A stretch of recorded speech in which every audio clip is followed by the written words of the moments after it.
अरे तू पैसे की चिंता क्यों करती है? हम कल ही तेरे लिए नई यूनिफॉर्म ले लेंगे। ऐसी फटी हुई यूनिफॉर्म पहन के स्कूल थोड़ी जाएगी। नानी आप चिंता मत करिए, ये यूनिफॉर्म सही है।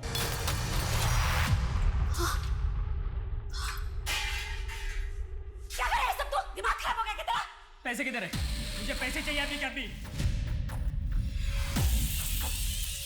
तेरी शराब के लिए फालतू पैसे नहीं है मेरे पास। उस मनुष्य पे खर्चा करने के लिए तेरे पास पैसा है और मेरे लिए नहीं है। सब तेरी वजह से हो रहा है। हाँ?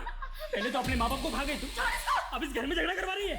मुझे नहीं रहना इसके साथ, मैं जा रहा हूँ यहाँ से। चल।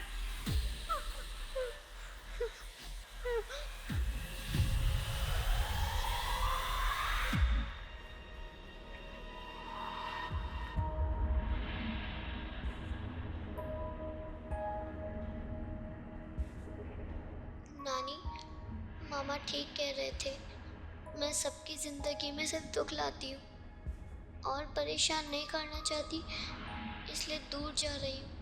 हमेशा के लिए आप लोग खुश रहना।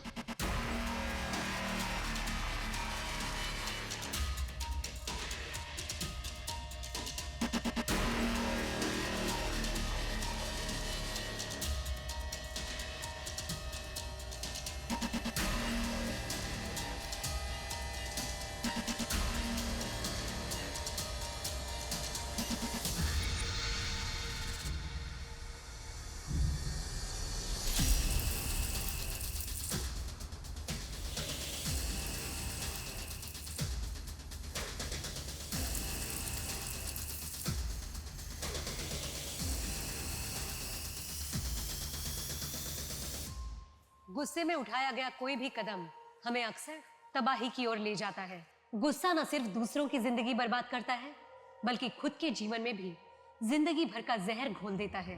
हम सब के अंदर अच्छाई और बुराई दोनों होती है। हमारी सोच पर हमारा नियंत्रण ये तय करता है कि हम किस राह को चुनते हैं। इस नए अध्याय में हम देश के अलग अलग शहरों और गांवों से ऐसे हैरतअंगेज केसेस देखेंगे जिसमें दिल दहला देने वाले जुर्म हुए, सिर्फ इसलिए क्योंकि किसी एक इंसान ने अपनी समझ और आचरण पर नियंत्रण नहीं रखा। आज का ये केस एक असंभव पहेली बनकर पुलिस के सामने आया था, जिसमें जुर्म और मुजरिम दोनों ने पुलिस के होश उड़ा दिए थे। वाह, ये मेरे लिए।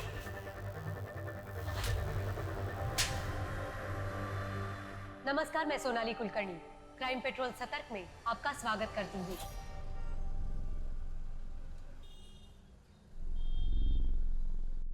छह 628 साल पुरानी बात है।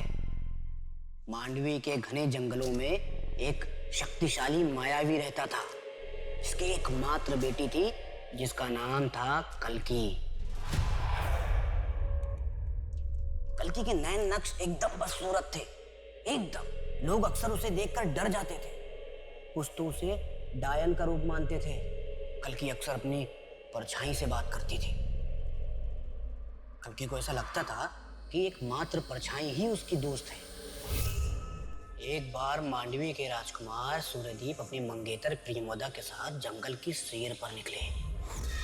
अचानक कुछ लुटेरों ने उन पे हमला कर दिया। बहुत जद्दोजहद हुई राजकुमार में, बहुत।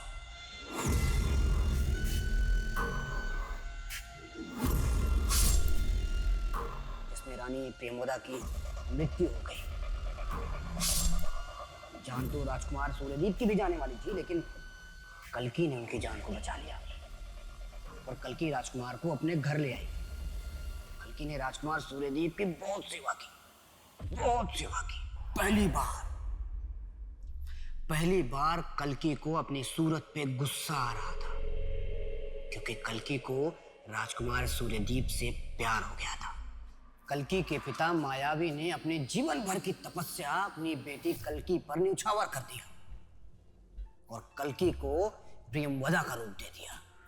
कल्की की परछाई कल्की से एकदम नाखुश थी, एकदम नाखुश।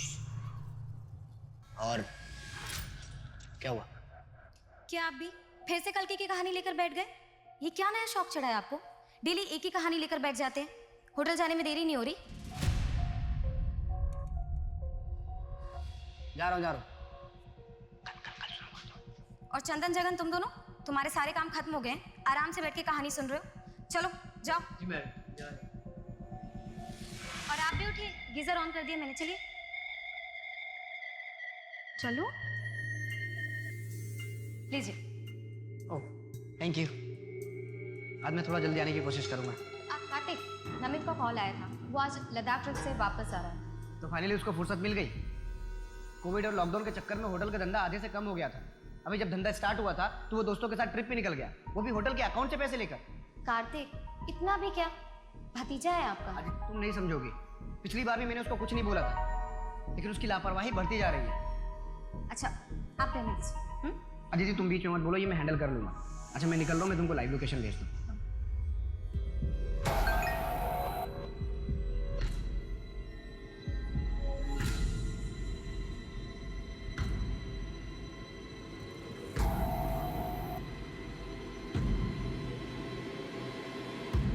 जादव जी, पिछले 4 महीने से आपके पास से मंगाया हुआ राशन खराब निकल रहा है। आटा, दाल, चावल सब में कीड़ा लगा हुआ है। आपकी वजह से मुझे बाहर से सामान मंगवाना पड़ा और उसके पैसे आपको नहीं मिलेंगे, समझे आप? पैसे नहीं मिलेंगे? कैसे नहीं मिलेंगे? राशन बिल्कुल ठीक था, आपने ठीक से रखा ही नहीं होगा। और फिर मैंने नमित को ऊपर के पैसे भी तो दिए थे, उसका क्या हुआ? आप क्या हो रहा है? किस पैसे की बात कर रहे हो तुम? मैंने नमित को 5 लाख रुपए दिए थे। उसने मुझे भरोसा दिलाया था कि इस होटल में आगे का पूरा राशन का कॉन्ट्रैक्ट तुम्हारा ही रहेगा। नमित कौन होता डील करने वाला? होटल मेरा है और मैं ये डील कैंसिल कर रहा हूँ। निकलो यहाँ से। मेरी 5 लाख का क्या होगा? होटल एसोसिएशन की मीटिंग में बताऊंगा सबको कि तुम कैसे एम्प्लॉय को घूस देके अपना काम निकलवाते हो। फिर देखता हूँ कौन करता है डील तुम्हारे साथ। नमित वापस आया तो बोलना आके मिले मुझे, और तुम मेरे केबिन में आओ। काजल ये फाइल अच्छे से पढ़ लो। आज से नमित का पूरा काम तुम संभालोगी, और उम्मीद करता हूँ कि तुम मेरा भरोसा नहीं तोड़ोगी। बिल्कुल नहीं कार्तिक। तुम्हें पता है आज मैं कितना खुश हूँ। अब हमें साथ रहने के और भी ज्यादा मौके मिल जाएंगे। और काजल तुम गलत समझ रही हो। पहले भी तो हम साथ में कितना खुश थे। देखो काजल, पहले जो कुछ भी हुआ वो मेरी गलती थी, लेकिन अब मैं बिल्कुल बदल गया हूं। अब मैं उसे धोखा नहीं दे सकता। पर Kartik, I still love you. Kajal please you can go now.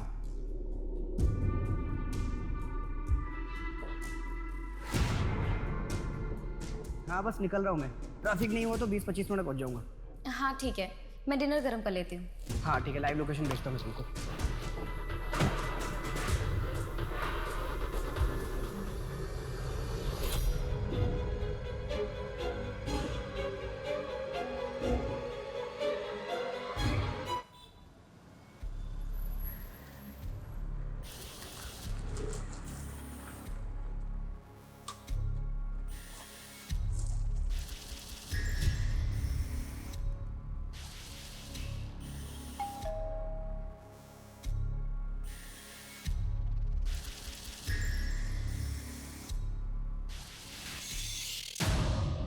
चाची क्या हुआ?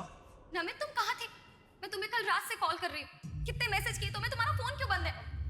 वो मोबाइल की बैटरी खत्म हो। कुछ पता चला चाचू का कहाँ है? पुलिस कह रही है कि वेट करो। जी पुलिस की तहकीकात तो 24 घंटे के बाद शुरू होगी।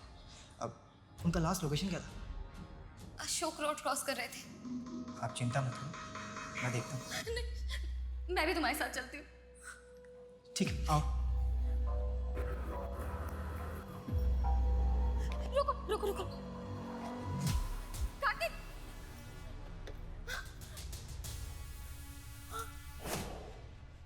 क्या हुआ? फोन बंद है। कार्तिक, चाचू! कार्तिक, चाचू! कार्तिक! ये रोज अपने घर से निकलते वक्त अपनी लाइव लोकेशन अपनी वाइफ के साथ शेयर करता था। कल इसकी लाइव लोकेशन यहीं ऑफ। रोज लाइव लोकेशन वाइफ को शेयर करता था। क्यों?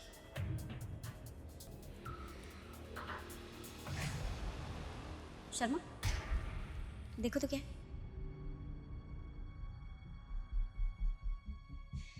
NH इलायची लगता है रिसेंटली किसी ने खाकर फेंका है। धूल मिट्टी नहीं है इस पर। शर्मा एक काम करो, फॉरेंसिक वालों को भेजो, केस से रिलेटेड सबूत हो सकता है। वाह, ये मेरे लिए? खास तुम्हारे लिए मंगवाया मैंने। इसकी क्या ज़रूरत थी? तुम ऑलरेडी मुझे कितने गिफ्ट्स देते रहते हो। अरे मुझे अच्छी लगी तो मैंने ले ली। बाय द वे तुम्हारे ऊपर ये बहुत अच्छी लगेगी। देखो, ऐ शाबाश, देखो। Thank you Kartik, I love you.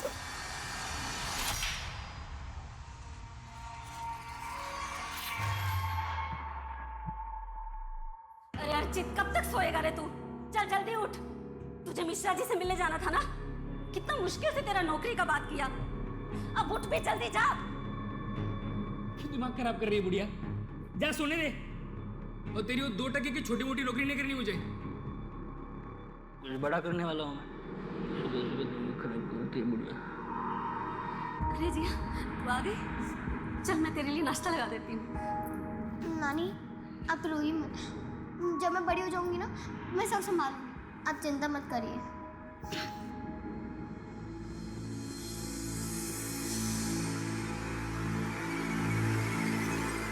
काकी, ध्यान कहाँ है आपका? मैं बस वो जिया के बारे में सोच रही थी। कहाँ ढूंढूं उसे? पुलिस भी कुछ नहीं कर रही। शायद पुलिस को जो लग रहा है कि जिया खुद से कहीं गई है वो सही है। उसने खत भी तो लिखा था ना। पर बच्ची है, कहीं भी है तो ढूंढना तो होगा ना। हिम्मत रखिए काकी। अरे वो मेरी चाय बन गई? जिया का अब तक कुछ पता चला? नहीं, अब मैं चाय गर्म करके लाती हूँ। मिल जाएगी।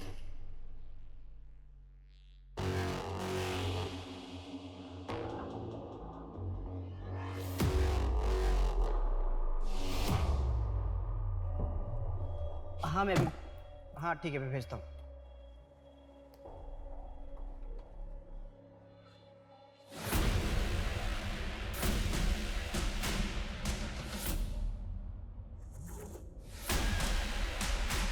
भानु से 2 महीने पहले तक दोनों की काफ़ी अच्छी दोस्ती थी। वो अक्सर यहाँ आया करते थे। उस दिन जब कार्तिक यहाँ से गया तो उसका मूड कैसा था? नॉर्मली था मैम। हाँ, सुबह वो राशन वाले वेंडर के साथ थोड़ी नोकझोंक हुई थी होटल एसोसिएशन की मीटिंग में बताऊंगा सबको कि तुम कैसे एम्प्लॉय को घूस दे के अपना काम निकलवाते हो। तो थोड़े अपसेट थे। उसके बाद नमित सर का वेट कर रहे थे पर वो आए नहीं, इसलिए थोड़ा सा नाराज़ थे। बट उसके बाद नॉर्मल थे, कुछ अजीब नहीं लगा मुझे। हमें इस भानु सिंह से बात करनी होगी, शायद उसे कुछ पता। बड़ा अजीब है, 2 महीने बाद वो कार्तिक से मिलने आता है और उसी रात कार्तिक का मर्डर हो जाता है। सीधे सीधे बता, तू पैसा लगाएगा या नहीं? मानो बात समझ, तेरा बिजनेस मॉडल किताबी बातों पे बेस्ड है। इस बिजनेस का ना कोई रिसर्च है और ना कोई एनालिसिस। ऐसे में मैं पैसे रिस्क में नहीं डाल सकता यार। विवेक ने सही कहा था, तेरे लिए दोस्त और दोस्ती कोई मायने नहीं रखती। मानो पर्सनल मत हो, ये मेरे और विवेक के बीच की बात है। हाँ लेकिन मुझे तभी सबक ले लेना चाहिए था, समझ जाना चाहिए था कि तू कितना कमीना और धोखेबाज है। मानो जबान संभाल के बात कर। हा? क्या बोल कर बोला मैंने? तेरे पैसे नहीं लगाऊंगा मैं पैसे। मुझे बोला था पैसे लगाने की मर्जी है यार। ये क्या कर रहे हैं आप लोग? दोस्त होकर ऐसे हाथापाई कर रहे हैं? अभी मुझसे क्या पूछ रही हो? इससे पूछो ना कि कैसे हो, किस किस को धोखा दे रहा है। और वैसे भी कहानी सुनाने में माहिर रहिए। हाँ पूछो इससे। रिलैक्स रिलैक्स, कुछ भी नहीं है, कूल।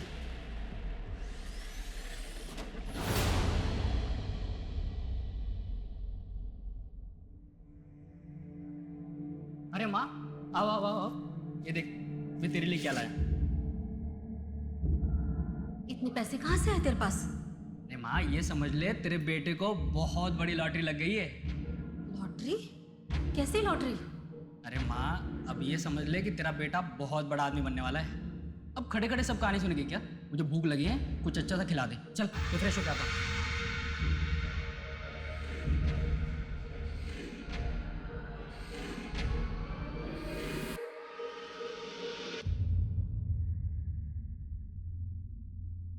बस यार अब कोई कॉफी पिला दे।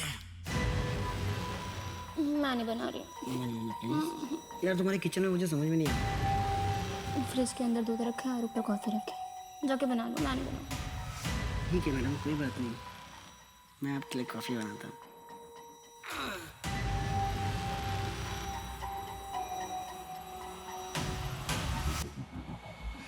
विवेक, विवेक विवेक इतने साल पुरानी दोस्ती का भी ख्याल नहीं रखा तूने। विवेक आई एम सॉरी भाई, तू गलत समझ रहा है। Get out. आज से तेरी मेरी दोस्ती खत्म। विवेक देख, निकल जाए यहाँ से, नहीं तो मेरे हाथ कुछ गलत हो जाएगा। निकल। विवेक ऐसे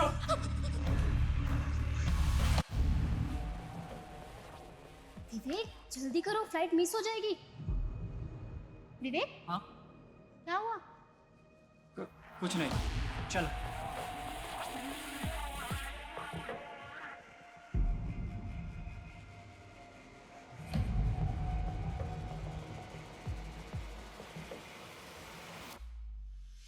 मैडम, पोस्टमार्टम रिपोर्ट के हिसाब से कार्तिक का मर्डर 15 तारीख की रात को 9:30 बजे से 11 बजे के बीच में हुआ था। Murder weapon? कोई तेज धार वाला ऑब्जेक्ट जैसे चाकू। उस वेंडर राधे का कुछ पता चला? उसके सीडीआर और लोकेशन डिटेल्स चेक की। वो मर्डर वाले दिन अपने किसी रिश्तेदार की शादी अटेंड कर रहा था। कार्तिक का भतीजा नमित? उसका फोन 15 तारीख की रात से स्विच ऑफ था, तो सुबह 7 बजे के आसपास जाके स्विच ऑन। शर्मा, मुझे लगता है कि कार्तिक के भतीजे नमित की हिस्ट्री निकलनी चाहिए। क्या उसके पास कोई ऐसा मोटिव है जो कार्तिक को नुकसान पहुंचा सके? भानु? उसका फोन अभी भी स्विच ऑफ, घर पे ताला लगा हुआ। उसके ऑफिस में पता किया लेकिन किसी को कुछ नहीं मालूम। उसके माँ बाप कोई नहीं, अकेला रहता है। वैसे पता चला कि कार्तिक के 2 काफ़ी करीबी दोस्त थे, विवेक और भानु। विवेक की वाइफ के साथ कार्तिक का अफेयर था, जो विवेक को 1 साल पहले पता चला और उसने दोस्ती तोड़ ली। इस विवेक के पास मोटिव है। लेकिन मैडम 1 साल तक क्यों रोकेगा? वैसे बात हुई है उससे, वो मुंबई में कोई कॉन्फ्रेंस अटेंड कर रहा है अपनी वाइफ नैना के साथ। 1-2 दिन में आ जाएगा, तब बात करेगा। एक काम करते हैं, बाय द टाइम हम कार्तिक की बीवी अदिति से बात करते हैं। मुझे लगता है उसे पता होगा इस अफेयर के बारे में। अब आपके सामने पेश है राजकुमार सूर्यदीप और राजकुमारी प्रियंवदा। प्रियंवदा, तुम इस दुनिया की सबसे सुंदर लड़की हो। मैं बहुत किस्मत वाला हूँ जो तुम मुझे चाहती हो। राजकुमार सूर्यदीप, आपको राजा साहब बुला रहे हैं।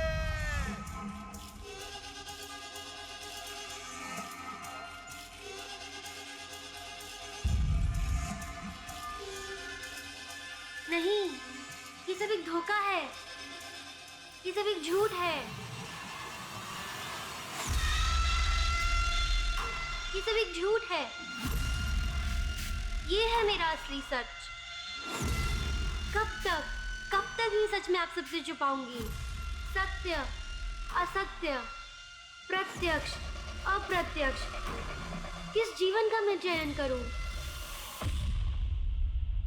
शाबाश बेटा, तूने तो स्टेज पे कमाल कर दिया। किसी को पता ही नहीं चला कि प्रियंवदा लड़की नहीं लड़का। सच बाबा? हाँ बिल्कुल। चल चल चल, अब नाटक का आखिरी अंग बचा ना, तो जल्दी से कपड़े बदल ले, ठीक है? हाँ।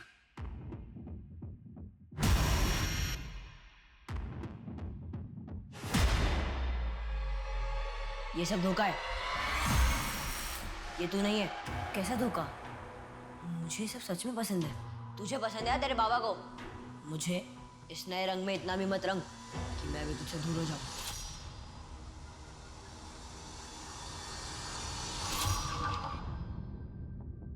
यार मैं उससे प्यार करने लगा हूँ। कार्तिक यार, तुम ऑलरेडी शादीशुदा हो। मुझे समझ में नहीं आ रहा है कि मैं अदिति को कैसे बताऊं। तो एक काम करो, अदिति को सब कुछ सच सच जल्दी बता दो। हाँ बस निकल रहा हूँ मैं निकलता हूँ।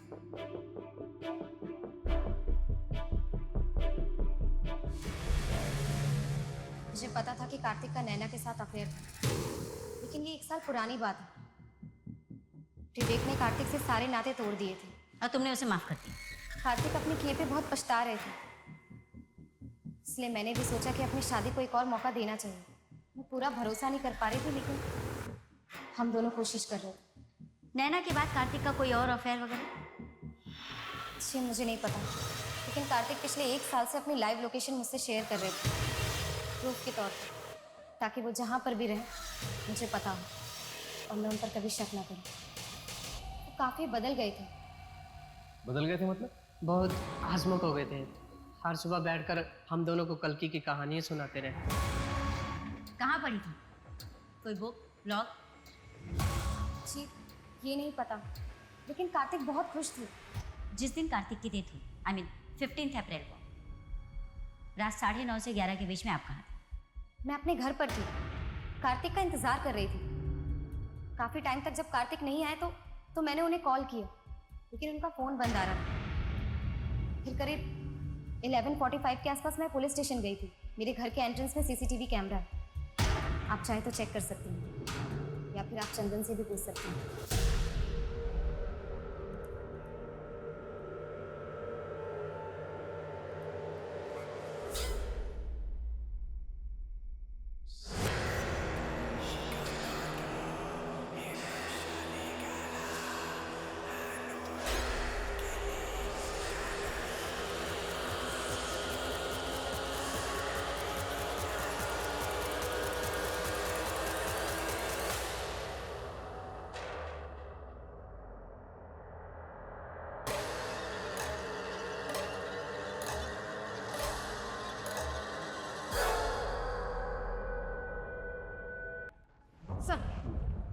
सर बच्चे की डेड बॉडी पे एक भी कपड़ा नहीं था। Sexual assault. कुछ कह नहीं सकते सर, गला भी कटा हुआ है इसे। बॉडी को तुरंत भेजो पोस्टमार्टम के लिए और इस एरिया को अच्छे से छानबीन करो। सर बच्चे की डेड बॉडी के पास ये काले मोती भी मिले हैं। किलर क्या हो सकता है? जिया को मारते समय छीना झपटी में गिर गए होंगे। उसमें कोई मार्किंग या लोगो हो सकता है। इसको फॉरेंसिक के लिए भेजो। जी सर। ताकि पता चले कि किस बनाने वाले का है या दुकानदार का। जी सर।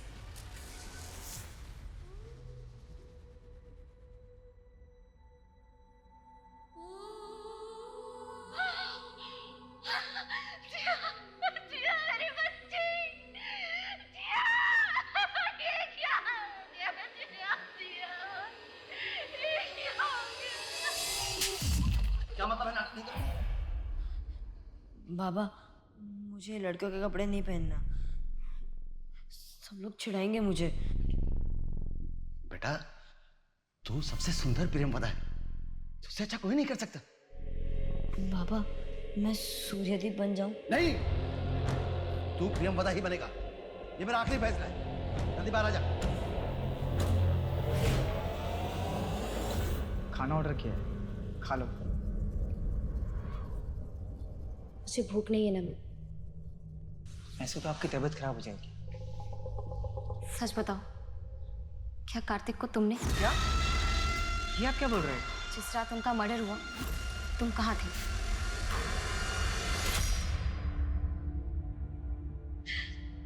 अगर उस मासूम बच्ची को हम पहले ही अडॉप्ट कर लेते तो ये सब कभी नहीं होता। जी हाँ, हमारे साथ हो।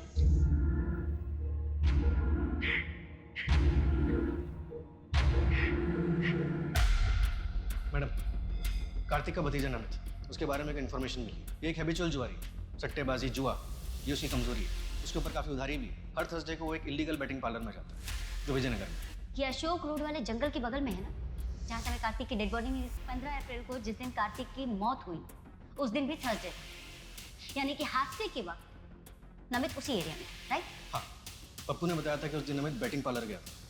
और एक बात मैडम, नमित को इलायची खाने का बहुत शौक और उसका फेवरेट ब्रांड है NH इलायची। उठाओ साले को। सर, ये पोस्टमार्टम रिपोर्ट आ गई है। जिया की बॉडी के पास जो काले मोती मिले थे उस पर जीजे का लोगो मिला। जी सर, ज्ञानी ज्वेलर्स। उसके ऑनर से बात करो और पता लगाओ कि वो काले मोती किसने खरीदे थे। सर, एक और इन्फॉर्मेशन है जिया के मामा अर्चित के बारे में। मैम, आप मुझे मार क्यों रहे हैं मैम? और हम क्यों मारेंगे अपने चाचू को? क्योंकि तेरे ऊपर लाखों का कर्ज है और तेरी बेटिंग की लत के बारे में मालूम है हमें। मैम, आपको ये भी पता होगा कि जिस दिन चाचू का मर्डर हुआ था हम बैटिंग कर रहे थे। 11:30 बजे पहुंचा था तू साले, और कार्तिक का मर्डर 9:30 से 11 के बीच में हुआ था। बंसल चेयर दे, बैठ बैठ। बंसल ले इलायची, तेरा फेवरेट है ना? कार्तिक की डेड बॉडी के पास हमें यही ब्रांड मिला था। तू ही खाता है ना? तो ये है आपका सबूत? उम्र क्या है तेरी? 23 साल। तू 6 साल का रहा होगा तब से पुलिस की नौकरी करती है मैं। तोड़ो इसे, तब तक तोड़ो जब तक सच्चाई ना बोले।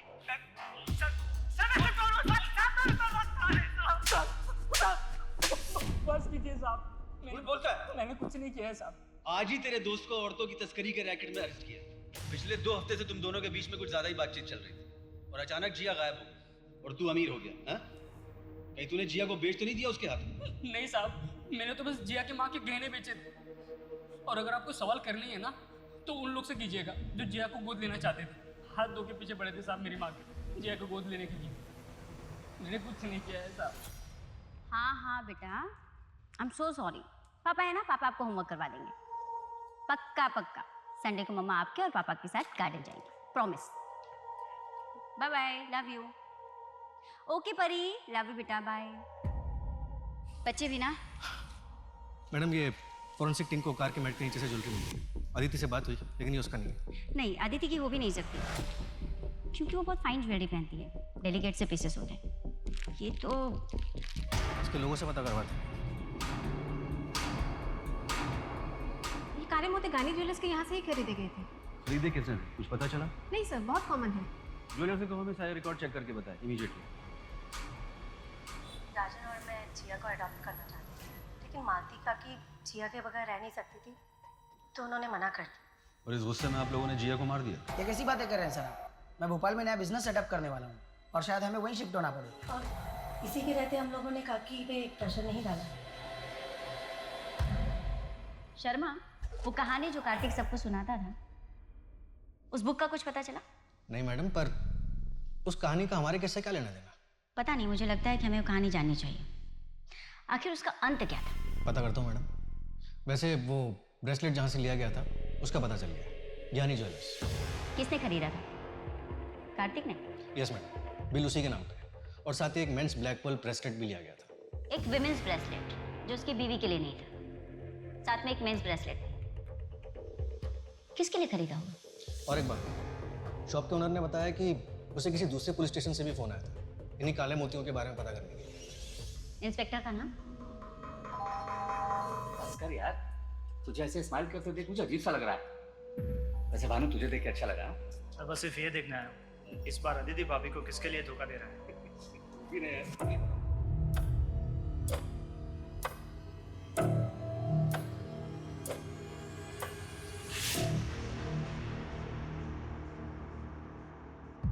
नैना, मुझे कार्तिक के बारे में एक ऐसी बात पता है जिसको सुनकर अदिति भाभी को दुख होगा, पर यह बात बाहर आना बहुत ज़रूरी है। हाँ, मुझे पुलिस को यह बात बतानी होगी। नहीं नहीं, मैं नहीं फंसूंगा। अगर ये बात पुलिस को मालूम चली तो केस सॉल्व होने में मदद होगी। हाँ, मैं पुलिस स्टेशन होकर घर ही आऊँगा।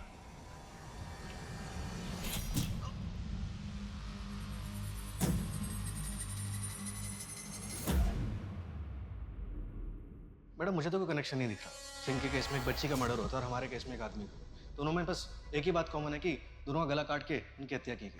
और वो ब्रेसलेट और ब्लैक मोती जो एक ही ज्वेलरी शॉप से लिए गए, जबकि कार्तिक के रिसिप्ट में साफ साफ लिखा है कि उसने गोल्ड ब्रेसलेट के साथ साथ वो ब्लैक पर्ल मेंस ब्रेसलेट भी लिया था। बिल्कुल हो सकता है मैडम कि जो पल हमें जिया मर्डर केस के सीन पर मिला है वो उसी ब्रेसलेट का हो सकता है जो कार्तिक ने खरीदा था। एक बार ऐसे भी जिसने ज्ञानी ज्वेलर से थोक में ब्लैक पर्ल्स खरीदे थे और लोकल मार्केट में बेच दिए, उसकी तो पुलिस भी नहीं मिली। तो अगर हम लोकल मार्केट के आसपास के एरिया में पता लगाने की कोशिश करें तो? बिल्कुल कर सकते हैं मैडम। मैडम आज संडे है और 3 बजे आपको अपनी बेटी के साथ बाहर जाना। थैंक यू शर्मा, तुमने बचा लिया, वरना परी आज मुझे। Hello, what? ठीक है, हम पहुंचते हैं। एक और मर्डर हुआ है। विवेक ने अपनी वाइफ नैना से लास्ट कहा था कि वो कार्तिक के मर्डर के बारे में पुलिस को कुछ बताना चाहता है। पर ऐसा क्या है जिसकी वजह से इसे मार दिया? लेकिन अब भी पुलिस के पास कातिल तक पहुंचने का कोई ठोस रास्ता नहीं था। कार्तिक के साथ वो औरत कौन थी? अगर वो सच में कार्तिक से प्यार करती थी तो वो अब तक सामने क्यों नहीं आई थी? इन मर्डर्स के पीछे का सच क्या था? क्या विवेक आखिरी विक्टिम था या और भी जुर्म होने बाकी थे? नैना, अपने पति के बारे में कुछ बता सकती? मैम, वो बहुत ही अच्छे इंसान थे, बस थोड़ा अंधविश्वासी थे। जादू टोना, तंत्र विद्या, इन सब में विश्वास करते थे। कभी कभी तो उनकी अजीब हरकतें देखकर मुझे उनसे डर ही लग जाता था। क्या विवेक के पास कोई ब्लैक पर्ल की ब्रेसलेट थी? पता नहीं, मैंने कभी देखा तो नहीं। तुम्हारे और कार्तिक के बीच अफेयर खत्म हो चुका था? उस दिन के बाद ना मैं उससे कभी मिली और ना मैंने उससे कभी बात की। वह भी कितनी बड़ी बेवकूफ़ थी। कॉलेज के टाइम से उसे पसंद करती थी, लेकिन उसे जानवी के अलावा कुछ दिखता ही नहीं था। जानवी के इंदौर वापस आने के बाद से ही ना उन लोगों में फिर से बातचीत शुरू हो गई थी। जानवी कौन है? यू चीटर, साले धोखेबाज कहीं के। तुम्हें क्या लगा कि तुम मुझे अचानक यूज करके ऐसे छोड़ दोगे और मैं खड़ी खड़ी देखती रहूंगी? मैं तुम्हें छोड़ूंगी नहीं। तुम अपने आप को समझते क्या हो Kartik? Janvi, I am sorry, मैं तुमको लाइक नहीं करता हूँ। अच्छा, क्यों साथ में मजाक कर रहा था क्या? हाँ? तो अभी याद आया कि मैं तुम पसंद नहीं करती हूँ। हाँ, मैं कार्तिक से बहुत ज़्यादा गुस्सा थी, लेकिन 10 साल पहले। और मैम, अगर आप मेरी जगह होती तो शायद वही फील करती। जब आपको ये पता चलता कि जो 2 साल से आपका बॉयफ्रेंड है वो आपको नहीं, आपकी बेस्ट फ्रेंड को लाइक करता है। Best friend? यू मीन नैना? नहीं, नैना नहीं। नैना नहीं तो और कौन? अजय सिंह। व्हाट? तुम्हारा मतलब है कार्तिक लड़कों में भी इंटरेस्टेड था? उसने मुझे बताया था वो बाइसेक्सुअल था, लड़कों को भी पसंद करता था। क्या अदिति जानती थी कि कार्तिक लड़कों में भी इंटरेस्ट रखता है? हाँ मैम।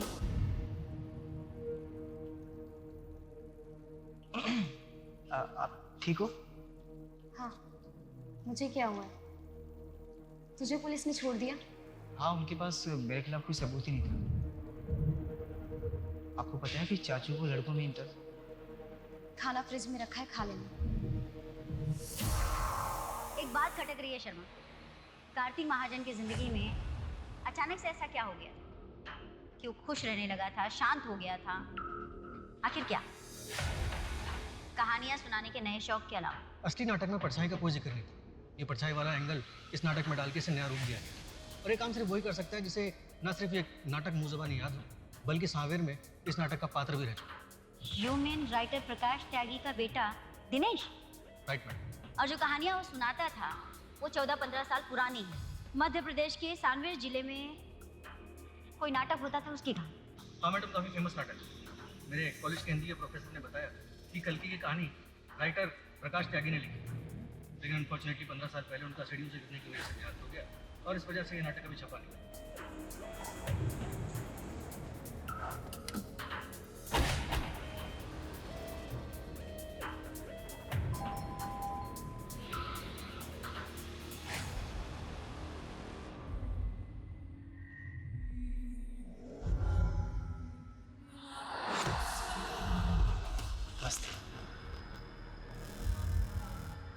आइए, मैं आप ही का इंतज़ार कर रहा था। जानता था आप मुझ तक ज़रूर पहुंच जाएंगे।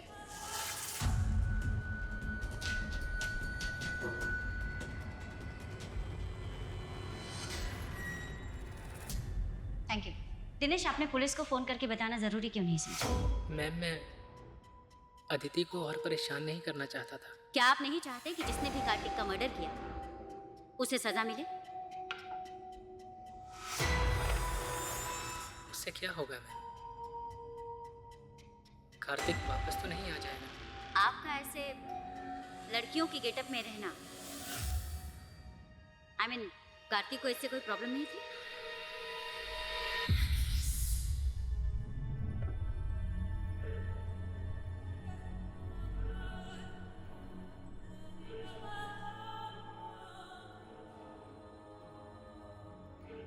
कार्तिक यही मेरा असल रूप है, मेरा सच है। मैं खुद को ऐसे ही देखता हूँ और पूरी जिंदगी ऐसे ही जीना चाहता हूँ। अगर तुम मुझे एक्सेप्ट नहीं कर सकते हो तो it's okay. I love you Dinesh. तुम जैसे भी हो मेरे लिए दुनिया के सबसे खूबसूरत इंसान हो।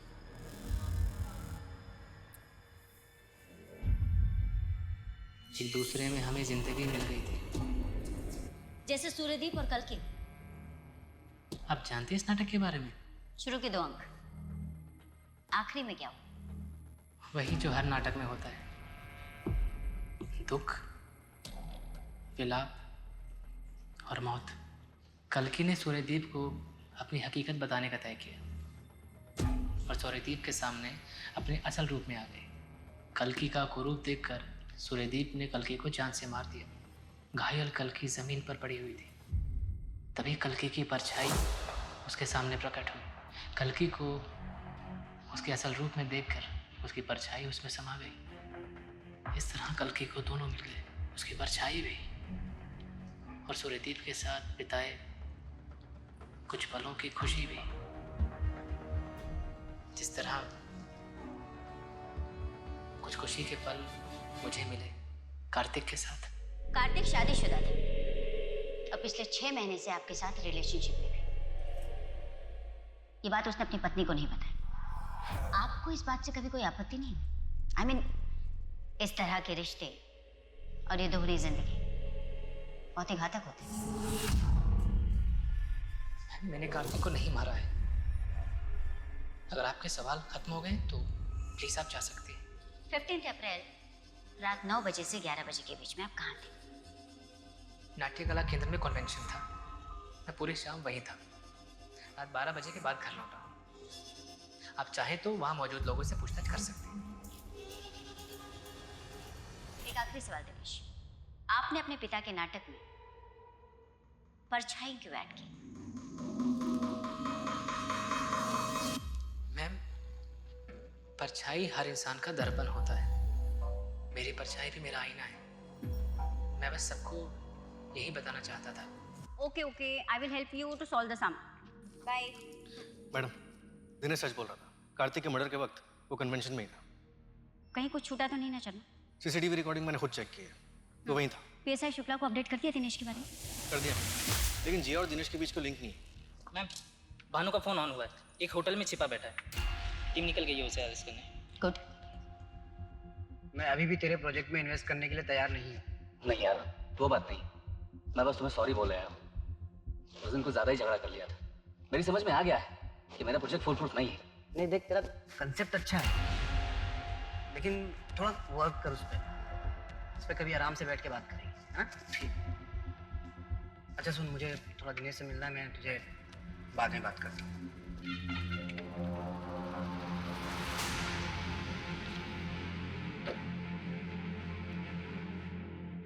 नेटवर्क ही नहीं आ रहा है।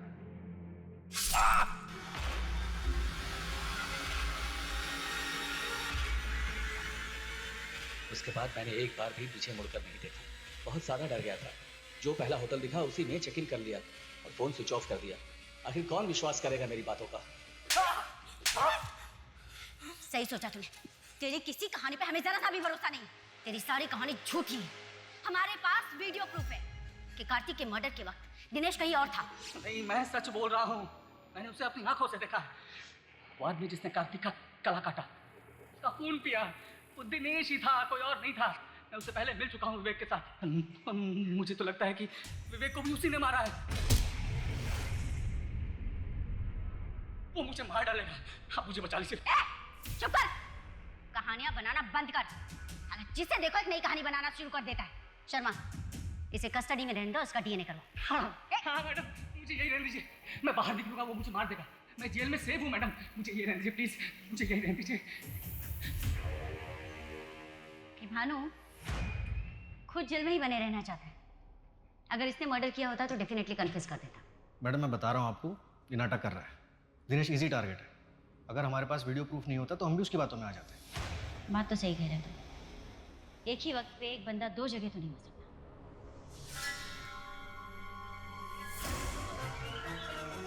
परछाई हर इंसान का दर्पण होता है। मेरी परछाई भी मेरा आईना है। शर्मा, चल।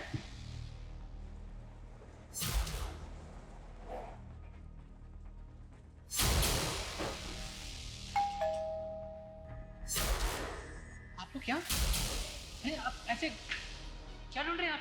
अभी पता चल जाएगा क्या ढूंढ रहे हैं। मैं अंदर नहीं जा सकती मैम, प्लीज। सर आप प्लीज।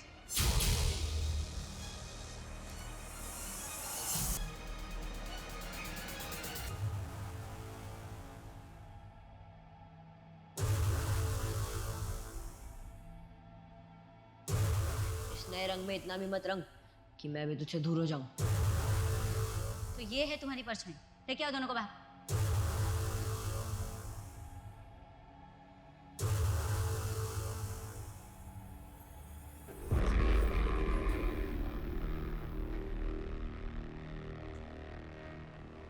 मैंने ब्रेसलेट मिला है, इसे कबाड़ में छिपा के रखा है। इसे तो ढूंढ रहे थे हम लोग। Black pearls bracelet. मितेश, पर ये ब्रेसलेट तो कार्तिक ने तुम्हें दिया। पुलिस क्यों ढूंढ रही है? मितेश कार्तिक को जानता था? जी मैम, मितेश ने ही मुझे कार्तिक से मिलवाया था। मितेश कार्तिक का दोस्त है और उसका किलर भी।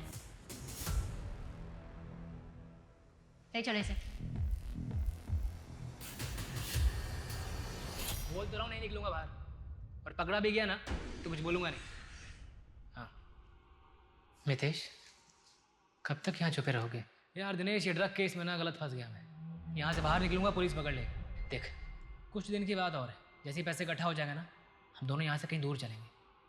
अब वैसे भी मेरे लिए यहाँ कुछ बचा नहीं है।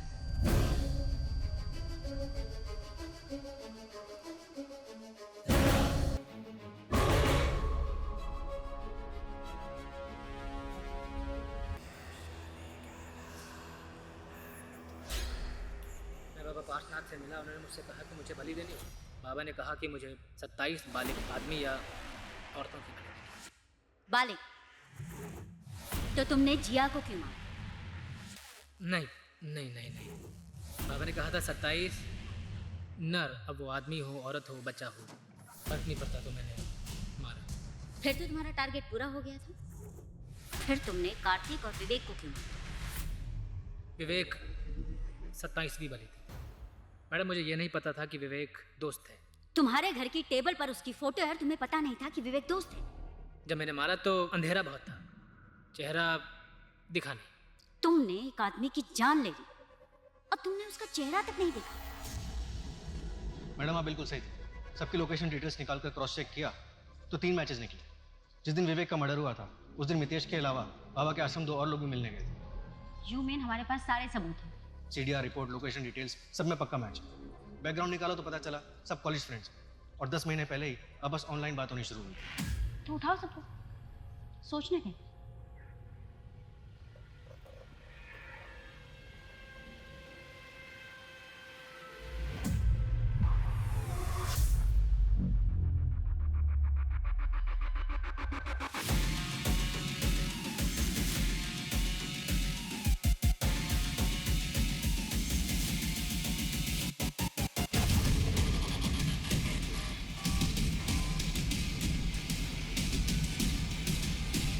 कार्तिक बाबा पार्थनाथ का भक्त था।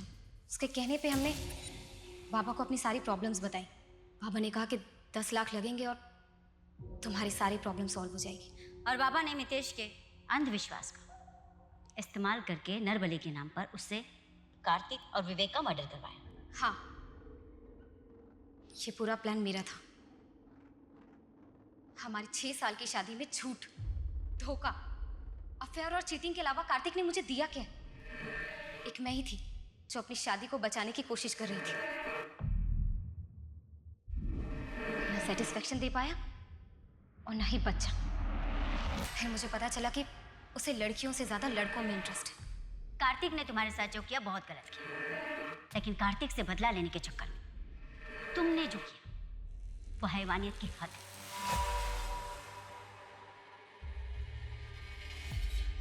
मेरी पहचान, मेरा पहनावा, मितेश जिसे तुम बीमारी समझते हो, इसी पहनावे का इस्तेमाल तुमने भी किया है अपने घटिया मंसूबों को अंजाम देने के लिए।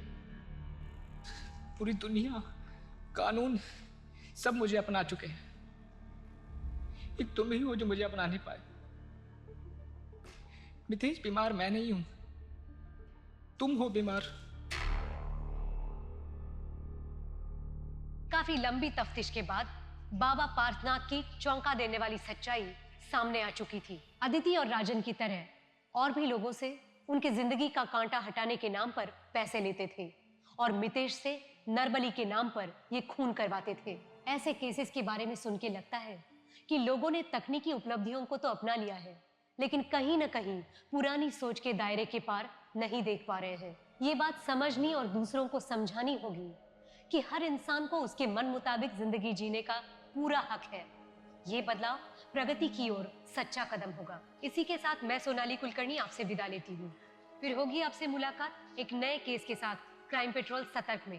तब तक अपना और अपने परिवार का ख्याल रखिए। आप जानते हैं हम सब एक मुश्किल दौर से गुजर रहे हैं। कृपया मास्क पहने, सैनिटाइजर का इस्तेमाल करें और उचित दूरी बनाए रखिए। देखते रहिए क्राइम पेट्रोल सतर्क। जय हिंद।